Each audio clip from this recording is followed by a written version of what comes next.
Secondo interlocutore si tratta del parroco di Serri, Don Simon Bolomba Wangvoka, che abbiamo già in collegamento telefonico. Pronto, Don Simon?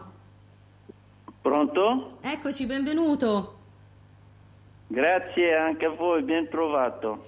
Don Simon, col sindaco Gaviano abbiamo cominciato a conoscere la storia di Serri e ci ha nominato proprio la chiesa parrocchiale intitolata San Basilio Magno. Ce la vuole descrivere?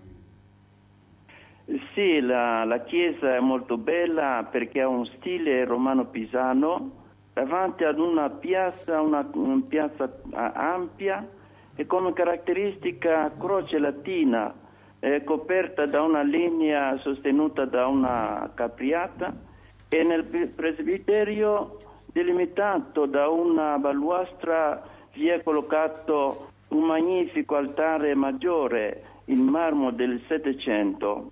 Poi nella facciata quadrangolare è visibile lo stemma vescovile di San Basilio Magno con la data del 1771.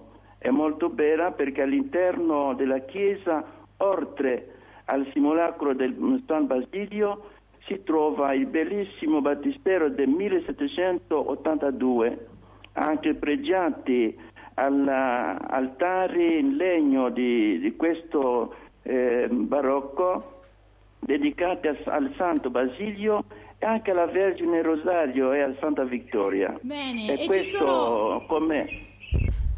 Prego, Don Simone, se vuole concludere, perché sì. Poi volevamo visitare sì. anche le altre chiese che ci sono all'interno del vostro comune.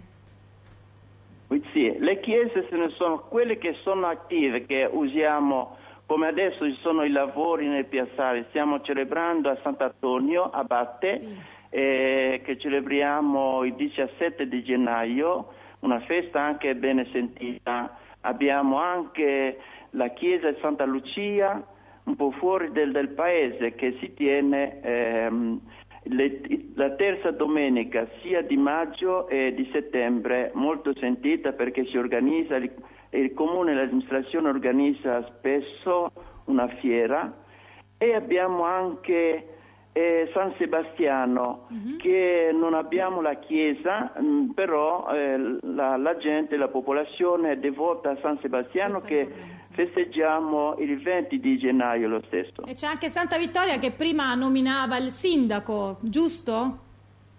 Sì, Santa Vittoria è a settembre, l'11, celebriamo la messa con una processione è fuori un po' del centro storico, più o meno a 4 chilometri, però la gente andiamo come pellegrinaggio a piedi, molto devota, la popolazione non manca mai a celebrare questa festa. E allora, Don Simon, davvero una comunità ricca e devota, quella di Serri. Grazie allora per averci anche lei fornito una diversa interpretazione di questo splendido comune del Cagliaritano. Grazie allora, Don Simon, per essere intervenuto. Grazie a voi. Grazie e buona serata.